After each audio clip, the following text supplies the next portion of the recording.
మరొకరు natural star. ఆ ఇద్దరి సినిమాలు స్పీడ్ గా తెరకెక్కుతున్నాయి. బాక్స్ ఆఫీస్ రేస్ లో పోటీ పడుతున్నాయి. అయితే ఈ ఇద్దరు హీరోల సినిమాలు వచ్చే సమ్మర్ లో రిలీజ్ కాబోతున్నాయట. క్లాష్ కాకుండా ఒకరి సినిమా తర్వాత మరొకరి మూవీ రిలీజ్ చేసుకునే ప్లాన్ లో ఉన్నారట.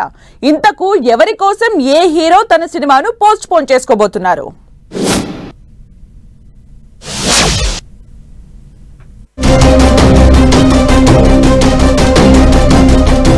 గ్లోబల్ స్టార్ రామ్ చరణ్ నటిస్తున్న పెద్ది మూవీ స్పీడ్ గా కొనసాగుతోంది.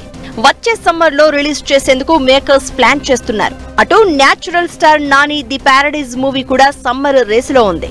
అయితే బాక్స్ ఆఫీస్ దగ్గర రెండు సినిమాలు పోటీ పడడం సరికాదని రామ్ చరణ్ కోసం నాని కాస్త వెనక్కి తగ్గుతున్నాడు అనే టాక్ వినిపిస్తోంది.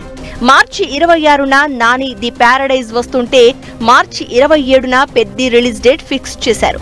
అయితే మార్చి 27న చరణ్ బర్త్డే సందర్భంగా పెద్ది రిలీజ్ అనుకున్నారు. మళ్లీ రిలీజ్ డేట్ ఒక్కరోజు ముందు అంటే మార్చి 26నే ఫిక్స్ చేస్తున్నారని టాక్. ఒకే రోజు రెండు సినిమాల ఫైట్స్ సినిమా ఇండస్ట్రీకి మంచిది కాదని నాని భావిస్తున్నాడట. అందుకే తన సినిమాను ఒక 2 వారాల తర్వాత రిలీజ్ చేయాలని అనుకుంటున్నాడట నాని తన సినిమా రిలీజ్ ని పోస్ట్ పోన్ చేసుకుంటున్నారన్న ప్రచారంతో మెగా ఫ్యాన్స్ ఖుష్ అవుతున్నారు. నాని ఫ్యాన్స్ కూడా ఫుల్ హ్యాపీగా ఫీల్ అవుతున్నారట. ది ప్యారడైజ్ తర్వాత నాని ప్రొడ్యూసర్ గా, శ్రీకాంత్ వోదెలా డైరెక్టర్ గా మెగాస్టార్ చిరంజీవితో సినిమా చేస్తున్నారు. దాంతో చెర్రీ కోసం నాని త్యాగం మంచిదే అని ఫ్యాన్స్ పోస్టులు పెడుతున్నారు.